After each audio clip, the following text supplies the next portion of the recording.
So, good morning ma'am. Ngayon po ay November 15. Ayan, assemble ko na po ngayon itong excavator. Medium excavator na color yellow. Testingin po natin. Ito yung kanyang power on. So, may ilaw po yung mga yan. Pag po tayo ay may sounds. Pero ito lagi may ilaw po yan. Ito po mga sounds po ito. Yung isa ganun din. Yan. Ito po yung dalawang ito yung nagpapagalaw doon sa ating claw. Yan. Subukan natin. Ganda natin. Ay, pababa. Yun. Akyat, baba. Ito po ang gumagalaw doon. Pag laman tong isa, ito po ang gumagalaw. Ito. Subukan natin na. Ito. Ayun. Ito po ang gumagalaw. So, ito, ang pinagagalaw niya, ito nasa gitna.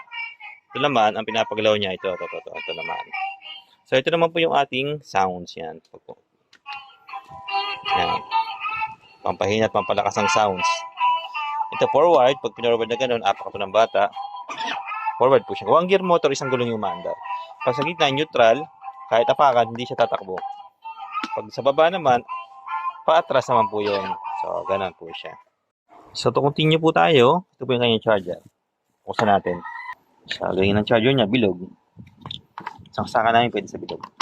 Pag nag-charge na kayo, magkikaroon siya ng green na kulay, normal yan. Pag walang green, may problema yung charger. Nagkakaproblema yung pag lagi na pabagsak, so ingatan pabagsak.